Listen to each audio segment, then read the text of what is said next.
bienvenue à la 10e édition de la Coupe Femina. Plus qu'une course, c'est un moment de rassemblement et de solidarité où l'engagement des femmes prend toute sa place. Depuis ses débuts, la Coupe Femina est une célébration de courage, de persévérance et de diversité, rendant visible chaque parcours unique. Elle nous rappelle que le sport est un espace de partage, d'égalité et de reconnaissance. Aujourd'hui, c'est une invitation à toutes et à tous de continuer à soutenir et à encourager la présence des femmes sur le terrain comme dans la société.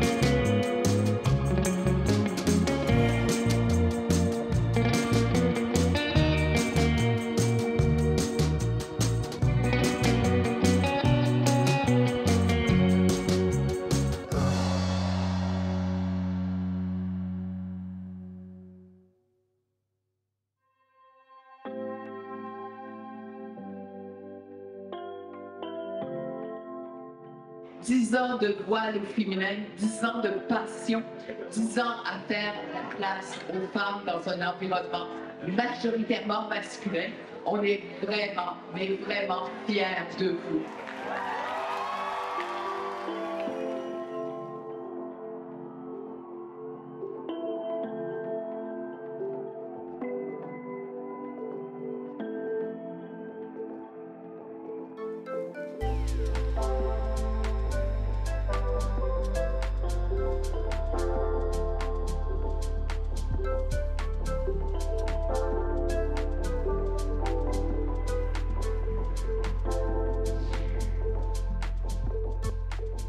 Oui, j'ai participé à la Coupe Femina en 2019. Pour moi, ça représente juste les femmes à faire notre place dans le milieu de la voile, de dire qu'on est capable, de aussi inspirer les plus jeunes, les filles à se dépasser puis dire, regarde, c'est pas juste un univers masculin. Nous aussi, on est capable, puis justement, on peut accomplir tout ce qu'on veut dans la vie. En même temps que je faisais la Coupe Femina, j'ai commencé ma carrière dans la marine marchande. Je me suis toujours dit, je suis en amour avec l'océan. Je vais tout faire ce que je veux. Puis ceux qui pensent que je suis pas capable, watch me.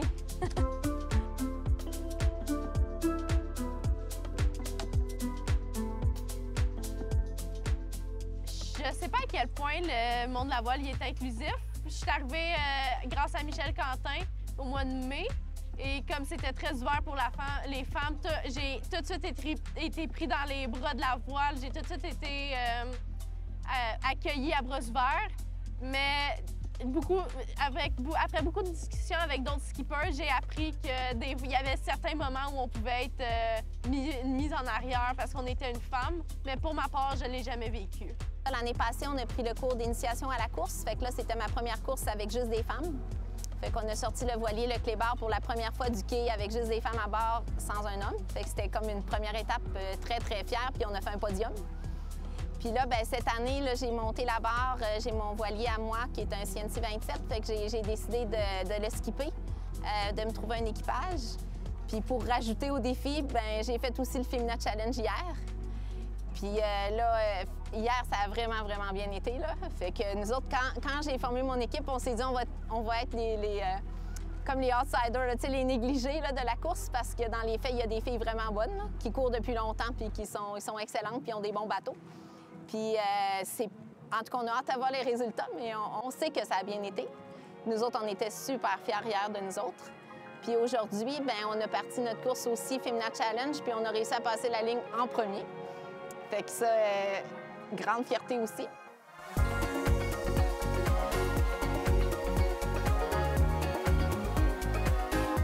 Le monde de la voile de performance est en pleine transformation, porté par des initiatives comme la Coupe Femina, qui ouvre la voie à une plus grande diversité et inclusion.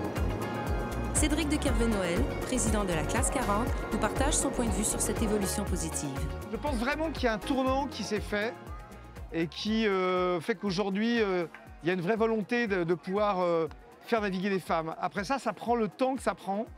Mais on a Amélie Grassi, par exemple, qui a fait 3 saisons extraordinaires et qui est pour moi qui naviguait à très très haut niveau et qui a su mener son bateau en double ou en solitaire. Enfin, il n'y a pas de différence avec les garçons, hein. Et je vois bien que dans les partenaires des bateaux, il y a aussi cette volonté de parité, donc d'avoir des femmes sur les bateaux. Nous, on n'a pas encore de courses qui sont obligatoirement des courses mixtes, mais ça fait partie des axes de réflexion. Mais ce qui est clair, c'est que je pense que la voile, elle est complètement ouverte aux femmes, surtout sur nos bateaux, qui sont des bateaux qui sont encore à taille humaine et sur lesquels on navigue assez normalement. Mais d'ailleurs, les femmes arrivent à naviguer de façon beaucoup plus intelligente, je pense, que nous. Donc moi, quand je vois la Coupe Fémina, là, ici, je me réjouis de voir toutes ces jeunes femmes qui ont envie de naviguer et qui sont toutes très enthousiastes et qui en plus ont un modèle ici qui est Amélie, je crois avec qui elles ont un peu discuté. Donc il faut que vous continuiez comme ça absolument, quoi. C'est très bien. Et nous, on fait tout pour que ça puisse fonctionner.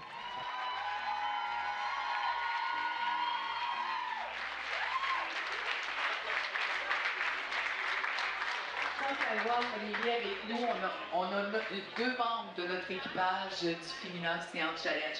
Vous savez, comme j'expliquais à Amélie tantôt, elle, c'est une professionnelle. Nous, on débute, puis on espère apprendre et être inspiré par des femmes comme Amélie. Alors, je pense qu'une femme n'a aucun défi particulier à relever pour faire de la course au large, si ce n'est un peu briser les plafonds de verre et faire tomber les limites qu'on se pose à nous-mêmes, que la société nous pose un petit peu par habitude. Parce que ce qui est sûr, c'est que le bateau, c'est un sport mécanique, que même un grand gaillard, il n'aura jamais assez de force pour manager le bateau sans des systèmes mécaniques pour démultiplier les efforts. Donc de toute façon, être super costaud, être petit, être grand, être fort, tout ça, ça a peu d'importance. L'important, c'est de faire la bonne manœuvre au bon moment, d'avoir la bonne trajectoire, de savoir bien régler son bateau. Et tout ça, une femme, elle sait le faire aussi bien. Il y a aussi une grosse partie mentale et les femmes n'ont rien à envier aux hommes sur cette partie-là, donc il n'y a aucun souci. Je pense que pour l'instant, les principaux freins, c'est plutôt qu'il n'y a pas beaucoup de femmes qui font de la course au large, donc c'est pas évident pour des petites filles puis des jeunes femmes de se projeter et de se dire « Ah, moi, je veux faire comme elle plus tard ». Je me suis lancée là-dedans parce que je suis une passionnée, puis surtout que je laisse pas quelqu'un ou les gens me dire que je peux pas faire quelque chose. J'ai toujours voulu naviguer, puis j'ai toujours voulu faire un tour du monde. Je pensais moi-même que j'aurais pas eu les compétences de le faire, mais je me suis juste lancée direct dedans, en ligne, puis finalement, je reviens, puis je l'ai fait. C'est vraiment la confiance parce que moi, la première, ça m'a donné énormément confiance en moi. Tu sais, nous autres, les manœuvres à quai, les femmes, c'est des choses qu'on a beaucoup de difficultés.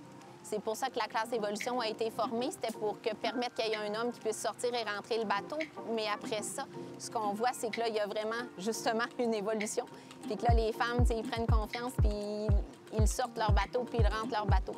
Fait que c'est ça que, pour moi, c'est vraiment la confiance que ça nous apporte entre nous, puis qu'on est capable.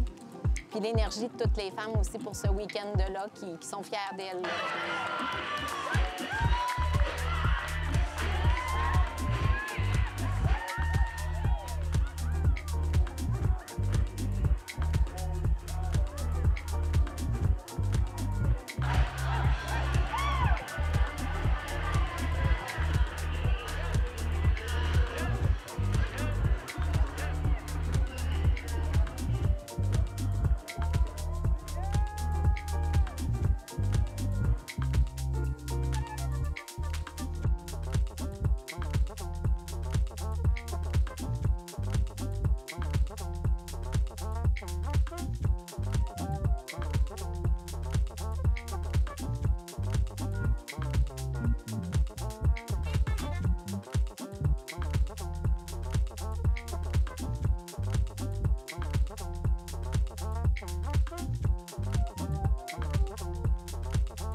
Moi, j'ai tendance à penser que tous les espaces qu'on va aménager pour les femmes, en leur disant ça, c'est ton espace réservé, vas-y, fonce, ça leur permet de se créer une expérience. Et c'est grâce à ces expériences qu'ensuite, elles vont pouvoir plus facilement trouver des portes d'entrée vers la voile mixte.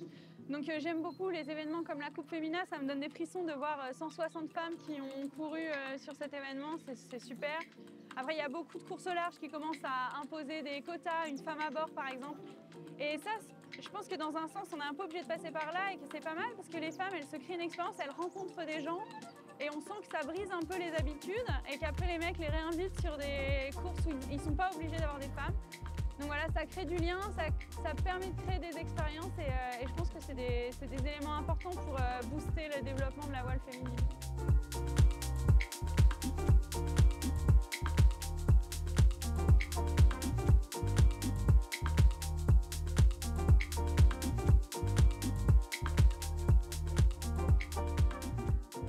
Cette année, on a eu 27 équipages de femmes qui ont pris part. C'est 150 participantes qui étaient sur l'eau aujourd'hui pour faire la course.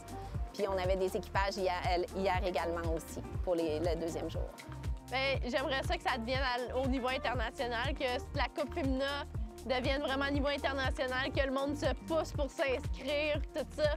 Que pour vrai que je sois en Australie dans 10 ans puis que le monde me dise « Ah, t'as fait la coupe, c'est super le fun! » J'aimerais vraiment que ça se développe au niveau international puis que tout le monde en entende parler. Autant les femmes que les hommes, on est capable de naviguer, c'est clair. C'est juste que oui, il y a des anciennes mentalités qui sont encore présentes puis que là, il faut prouver encore plus notre place. Donc oui, ça s'améliore, mais ça va toujours être là. Donc il faut juste rester solide. Puis quand on est là pour les bonnes raisons, si on aime la voile pour les bonnes raisons, bien, il n'y a personne qui a le droit de nous dire de ne pas être là. Moi, je pense plus, exemple, justement à Tracy Edwards, qu'elle, dans son temps, en 1973, elle, tout le monde était contre elle. Personne ne croyait que des femmes pouvaient naviguer dans le monde dans un équipage, justement, entièrement féminin. Puis, bien, on l'a prouvé avec les années que bien, on est aussi intelligente, on est aussi forte. Puis si on n'a pas la force physique, bien, on est capable, on est assez intelligente pour trouver une manière de le faire. Donc, sky is the limit, the ocean is the limit, nommez-les. J'espère qu'avec de plus en plus de projets féminins, il y aura de plus en plus de projets féminins. C'est un cercle vertueux, en tout cas. Peu importe la vie qu'on veut mener, personnelle ou professionnelle, il faut se rendre compte que les femmes n'ont pas plus de difficultés que les hommes à mener ces vies-là. Il faut juste se projeter, oser se lancer. Et moi, j'espère qu'il y aura de plus en plus de femmes au départ des courses. Avant, les femmes ne prenaient pas de cours. Fait que toute la journée, elles se faisaient dire tire ça bleu, pousse ça rouge, donne du lousse ça noir. Hey, t'as-tu aimé ta journée, ma chérie? C'était le fun, hein? Alors non, elle s'est fait crier dessus toute la journée ou dire quoi faire. Fait qu'elle débarquait et elle ne voulait plus y retourner. Mais là, elles prennent des cours, elles naviguent ensemble, elles font des super belles activités. Donc, ça fait des belles navigatrices. Et pour le couple, celui qui aime ça le plus, là, qui est parti avec cette passion-là, que l'autre le rejoigne, bien, c'est gagnant, là. C'est tout à fait gagnant. Formation Nautique Québec, cette année, qui est l'initiateur du projet de la Coupe Femina, qui est aussi le commanditaire principal du Femina Océan Challenge. Un beau programme de voile au féminin. Et la semaine passée, c'est 4 groupes de femmes sur 6 qui ont ouvert la saison. C'est énorme, c'est énorme. Alors, c'est en train de changer. Les femmes veulent prendre leur place, elles veulent voyager. Elles ne veulent pas tout régater, là, c'est pas ça qu'on dit. Mais on dit qu'elles veulent naviguer, elles veulent voir du pays, elles veulent faire du tourisme à la voile aussi, puis les opportunités se multiplient de toute façon. Les opportunités pour les femmes dans le monde de la voile ne cessent de se multiplier et l'avenir s'annonce prometteur. Avec des événements comme la Coupe Femina, nous voyons émerger une nouvelle génération de talents déterminés à conquérir les océans.